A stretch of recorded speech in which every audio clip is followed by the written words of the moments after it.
എന്റെ കൂടെ പഠിച്ചതാ ഭാവന. അവളിപ്പോ കോളേജിലാ. എന്നോട് മാത്രം എന്താ എത്ര ദേഷ്യം?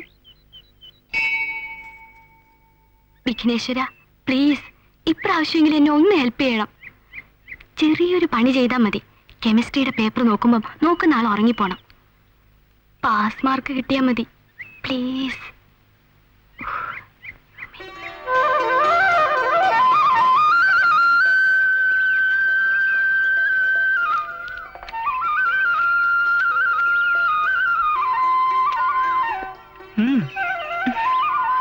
Come on, Bhavana. Come on.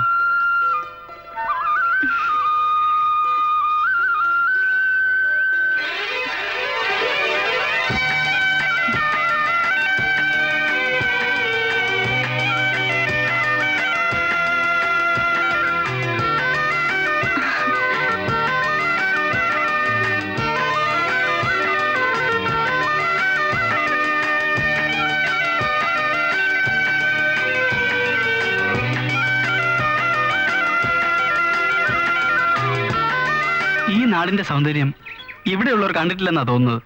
ദേ, ആ കുന്നിന്റെ അപ്പുറത്താ എന്റെ വീട്. അവിടെയാണോ? ആ പരിസരത്തൊക്കെ ഞാൻ കറങ്ങിയിട്ടുണ്ട്. ഭാവനയുടെ വീട്ടിലാരൊക്കെ ഉണ്ട്? അച്ഛൻ മാത്രം. അമ്മ? അമ്മ മരിച്ചിട്ട് വർഷം 15 കഴിഞ്ഞു. വേറെ സ്വന്തക്കാരുമില്ലേ? ഇഷ്ടം പോലെ. എനിക്ക് സ്നേഹിക്കാനും എന്നെ സ്നേഹിക്കാനും ഞാൻ വരച്ച ചിത്രങ്ങളല്ലാതെ വേറെ ആരുമില്ല.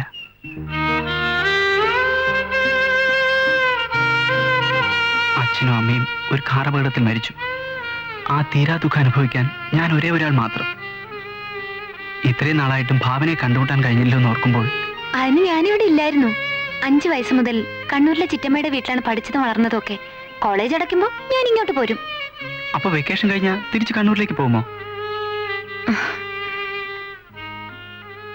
ഇനി ഞാൻ പോകുന്നില്ല.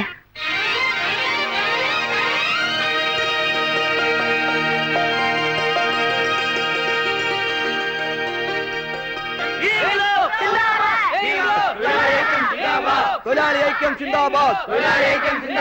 ബോണസ് വർദ്ധിപ്പിക്കുക. ബോണസ് വർദ്ധിപ്പിക്കുക. തൊഴിലാളി ഐക്യം സിന്ദാബാദ്. തോട്ടം തൊഴിലാളി യൂണിയൻ സിന്ദാബാദ്. തോട്ടം തൊഴിലാളി യൂണിയൻ സിന്ദാബാദ്. തൊഴിലാളി ഐക്യം സിന്ദാബാദ്. തൊഴിലാളി ഐക്യം സിന്ദാബാദ്. ബോണസ് വർദ്ധിപ്പിക്കുക. ബോണസ് വർദ്ധിപ്പിക്കുക. തൊഴിലാളി ഐക്യം സിന്ദാബാദ്. രംഗന്റെ ഗുണ്ടായിസം അവസാനിപ്പിക്കുക. രംഗൻ നീതി പാലിക്കുക. തൊഴിലാളി ഐക്യം സിന്ദാബാദ്. തോട്ടം തൊഴിലാളി യൂണിയൻ സിന്ദാബാദ്. കരിങ്കാലികളെ ഒറ്റപ്പെടുത്തുക. ബോണസ് വർദ്ധിപ്പിക്കുക. രംഗന്റെ ഗുണ്ടായിസം അവസാനിപ്പിക്കുക. രംഗന്റെ ഗുണ്ടായിസം അവസാനിപ്പിക്കുക. രംഗൻ നീതി പാലിക്കുക. രംഗൻ നീതി പാലിക്കുക. ബോണസ് വർദ്ധിപ്പിക്കുക. തോട്ടം തൊഴിലാളി യൂണിയൻ സിന്ദാബാദ്. രംഗന്റെ ഗുണ്ടായിസം അവസാനിപ്പിക്കുക. രംഗന്റെ ഗുണ്ടായിസം അവസാനിപ്പിക്കുക. രംഗൻ നീതി പാലിക്കുക. തോട്ടം തൊഴിലാളി യൂണിയൻ സിന്ദാബാദ്. ബോണസ് വർദ്ധിപ്പിക്കുക. തോട്ടം തൊഴിലാളി യൂണിയൻ സിന്ദാബാദ്. രംഗന്റെ ഗുണ്ടായിസം അവസാനിപ്പിക്കുക. തൊഴിലാളി ഐക്യം സിന്ദാബാദ്. കരിങ്കാലികളെ ഒറ്റപ്പെടുത്തുക. കരിങ്കാലികളെ ഒറ്റപ്പെടുത്തുക. എന്തോന്നാ സാറേ യോമാര് വിളിച്ചു പോകുന്നത്? ബോണസ് കൊടുത്തില്ലെങ്കിൽ നമ്മുടെ ബോൺസ് വരുമെന്ന്. എല്ലാത്തിനെയും ഞാൻ വെടിവെച്ച് കൊല്ലുമെന്ന് പറഞ്ഞേക്ക്. കൊല്ലുന്നത് എളുപ്പമാ രംഗമോനെ. ഒരു തുള്ളി രക്തത്തിൽ നിന്ന് 1000 പേർ ജനിക്കുന്ന തൊഴിലാളി വർഗത്തിന്റെ സ്വഭാവം. സാറിനോട് ഈ മണ്ടത്തരമൊക്കെ ആര് പറഞ്ഞു? നാടിനീളെ കണ്ടുവരുന്നൊരു സത്യം ഞാൻ പറഞ്ഞെന്നേ ഉള്ളൂ. സാറ് പേടിക്കാതിരിക്കെ. ഇവന്മാര് കുറെ പട്ടിണി കിടക്കുമ്പോ തനിയെ വാലും ചുരുട്ടി പണിക്ക് വന്നോളും. വന്നില്ലെങ്കിൽ ഞാൻ ഫാക്ടറി പൂട്ടിയിടും. എലിയെ തോപ്പിക്കാൻ വേണ്ടി ഇല്ലം ചുടരുത് മോനെ. അവർക്ക് ബോണസ് കൊടുക്കാൻ 10,000 രൂപയല്ലേ നമുക്ക് ആവശ്യമുള്ളൂ. അത് ലാഭിക്കാൻ നോക്കിയാൽ ഓരോ മാസം നഷ്ടമാകുന്നത് 1 ലക്ഷം രൂപയാണ്. എത്ര രൂപ നഷ്ടം വന്നാലും തോൽക്കാൻ ഞാൻ തയ്യാറല്ല.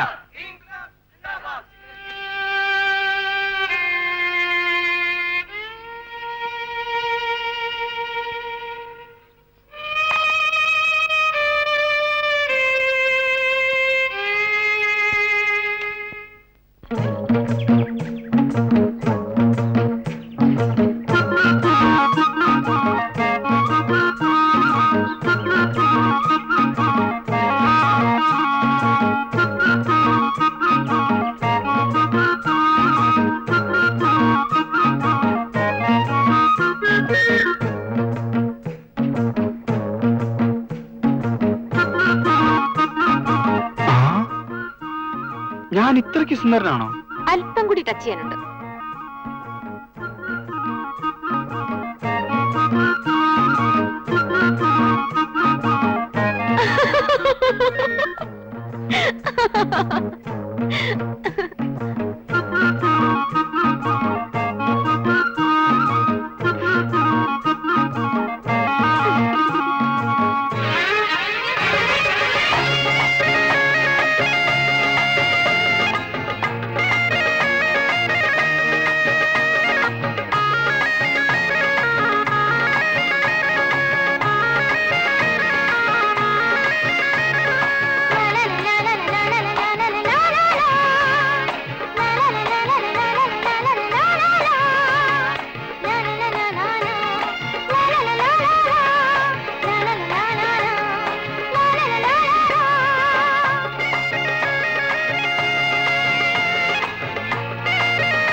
രാജമ്മ, മനസ്സിലായി, നമ്മുടെ പഴയ ചുറ്റിക്കറങ്ങൽ പാർട്ടി. ഞാനൊന്ന് ചുറ്റിക്കറങ്ങിയോണ്ടാണല്ലോ നിങ്ങളിപ്പോ ചുറ്റാതെ ഇറങ്ങുന്നത്. അത് ശരിയാണ് രാജമ്മേ. Many many thanks. ആ ദേ, അത് മാത്രം വേണ്ട, ബ്രോക്കർ ഫീസ് തരാനാണെങ്കിൽ പണമായിട്ട് തന്നാ മതി. Okay, agreed. കല്യാണത്തിന് മുമ്പ് തന്നേക്കാം. 1 മാസത്തിനകം പ്രതീക്ഷിക്കാമോ? അതൊക്കെ ബ്രോക്കറുടെ മിടുക്കുപോലിരിക്കും. അപ്പൊ കാര്യം നടക്കണമെങ്കിൽ ഞാൻ ഇനിയും ചുറ്റിക്കറങ്ങണം. ചുമ്മാ ഇരി രാജമ്മേ, ഞങ്ങൾ ഇതിലേ പോട്ടെ. ഓക്കെ, കാര്യം.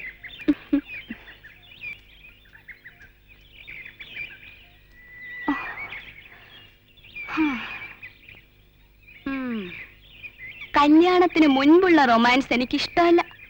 കല്യാണം കഴിഞ്ഞ് ഹസ്ബൻഡുമായി റൊമാൻസ് ഇടാം. ഇതാണ് എന്റെ പോളിസി. ഇത് പറഞ്ഞത് ഞാനല്ലേ. തീരുമാനിക്കുന്നത് പോലെ ജീവിതത്തെ നിയന്ത്രിക്കാൻ ആർക്കെങ്കിലും കഴിയുമോ ഭാവനെ? ഞാൻ അന്ന് പറഞ്ഞത് പിൻവലിച്ചിരിക്കുന്നു. ആ കൊള്ളാം, ഒരു നല്ല രാഷ്ട്രീയ നേതാവാകാനുള്ള എല്ലാ യോഗ്യം നിനക്കുണ്ട്. ഒന്ന്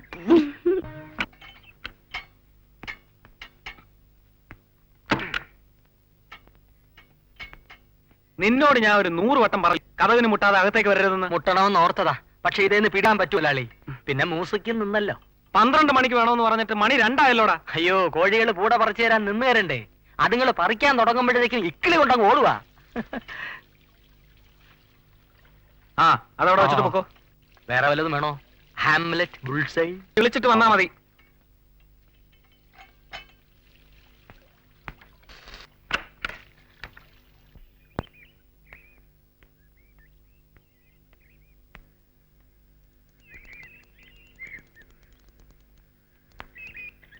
ഇത് നിങ്ങൾക്ക് തരാൻ വേണ്ടി വരാണ്.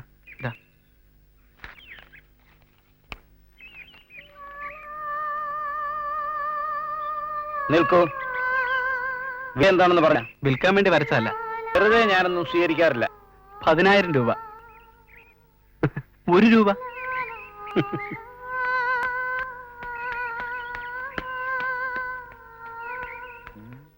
അച്ഛാ, എന്താ മോളെ? ഞാൻ പാസ്സായച്ചാ. അയ്യോ, എടോ പാസ്സാ പറ്റിച്ചെടുത്തോടി മോളെ. ശങ്കുപിള്ളയുടെ മോളെ ചിക്കൻ പോലെ തടിച്ചു. മതി മതി, കണ്ണു വെക്കണ്ട. അയ്യോ മോളെ, വീട്ടിലോട്ട് വെക്കോ ഒക്കെ മോളെ. പപ്പ, ഇതാരാടാ? ശങ്കുപിള്ളയുടെ മോളാ. ആഹാ, എന്താ പേര്? രാജമ്മ. അവള് 6th പാസ്സായി. എന്താ അടുത്ത പരിപാടി? എവിടെങ്കിലും ഒരു ജോലിക്ക് വിടണം. ആ ബൽറാമിന്റെ കമ്പനിയിൽ ഏതോ ഒഴിവുണ്ടെന്ന് കേട്ടു.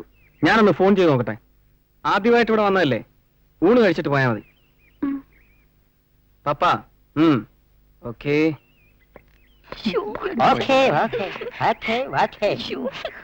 തറയില്ലു കൊച്ചേ, കറികളൊന്നും ശരിയായിട്ടില്ല. ഇവിടുന്ന് തന്നെ ഊണ് കഴിക്കണോ? ഇവിടുന്ന് തന്നെ കഴിക്കണം. വേണ്ട അച്ഛാ, ഞാൻ വീട്ടിൽ പോയി കഴിച്ചോളാം. മുതലാളി വല്ലതും വിചാരിക്കുന്നു. കറിയില്ലെങ്കിലും കഴിയാം. മോളിങ് വാ, എനിക്ക് അസൂയ.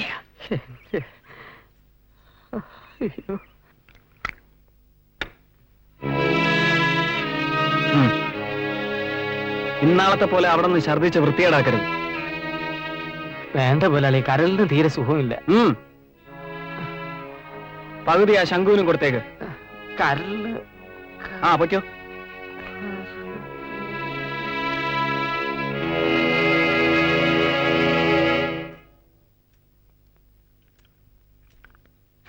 ആയിരത്തിൽ ഒരുത്തി അമ്മ നീ, ഉലകമറിന്തിടാതെ പറബയമ്മ നീ, ആയിരത്തിൽ ഒരുത്തി അമ്മ നീ. ആ സർട്ടിഫിക്കറ്റ്സ് കൊണ്ടുവന്നിട്ടുണ്ടോ? 2 ആഴ്ച കഴിഞ്ഞ് കിട്ടും.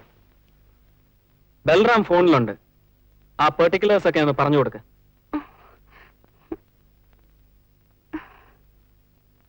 ഈ ശ്രവണശക്തി ഇല്ലെങ്കിൽ എങ്ങനെയാ ജോലിക്ക് പോകുന്നത്? വരൂ.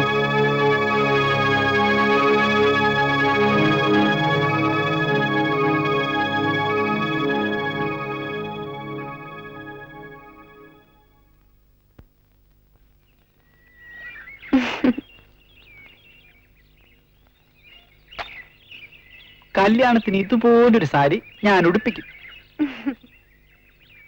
പിന്നെ ഒരു താലി കെട്ടും. അത് കഴിഞ്ഞ് വീട്ടിലേക്ക് കൂട്ടിക്കൊണ്ടുപോകും.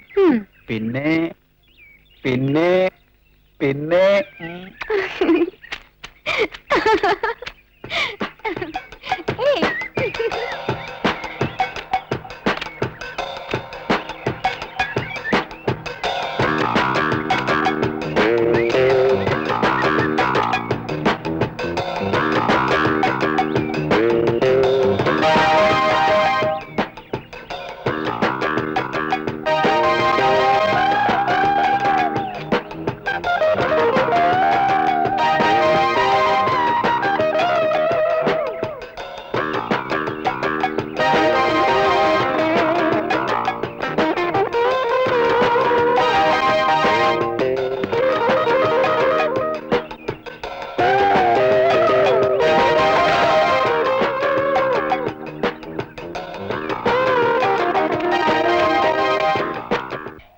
ചിത്രം മാത്രമല്ലേ പോയുള്ളൂ. ഞാൻ ശശിയേട്ടനരികിൽ ജീവനോടുണ്ടല്ലോ. എത്ര ചിത്രം വേണേലും വരച്ചോളൂ. മതിയാവുന്നവരെ ഞാൻ ഇരുന്നു തരാം.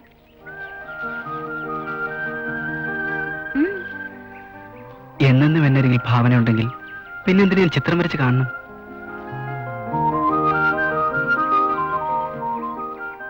എനിക്ക് ഭാവനയുടെ അച്ഛനെ ഒന്ന് കാണണം. അയ്യോ, നാളെ രാവിലെ ഞാൻ വീട്ടിലേക്ക് വരും. അയ്യോ വേണ്ട. അച്ഛൻ എന്ത് വിചാരിക്കും? മകളുടെ കാര്യത്തിൽ താലി ചാർത്തുന്ന ഓർത്ത് സന്തോഷിക്കും. എന്നാലും എന്തെങ്കിലും ഒരു ദിവസം പറയണമല്ലോ.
എന്റെ സ്വപ്നസുന്ദരി, നീ ജീവനോടിരിക്കേ.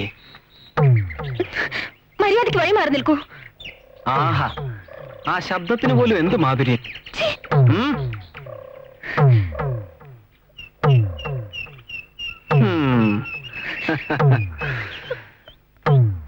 നിനക്കെന്താണ് വേണ്ടത്? ഞാൻ തരാൻ തയ്യാറാണ്. വരൂ, ബംഗ്ലാവിലേക്ക് പോ.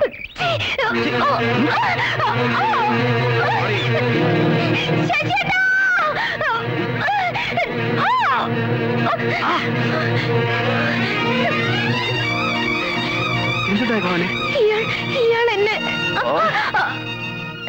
ഓഹോ, അപ്പൊ ഇങ്ങനെ ഒരു കളിയുണ്ടല്ലേ? ഓക്കെ, ധൈര്യം ഉണ്ടെങ്കിൽ പിടിച്ചോണ്ട് പോടാ.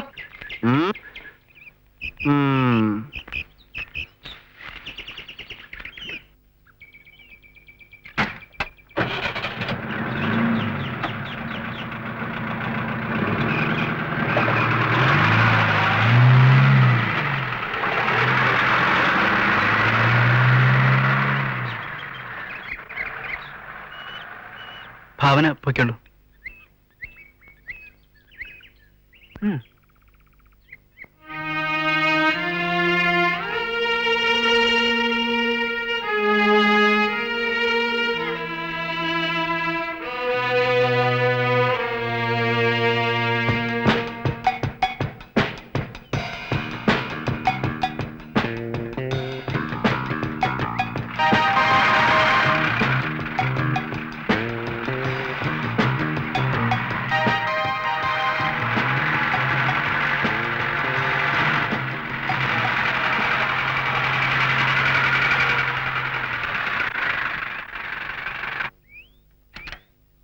ശിക്കാരി എവിടോ?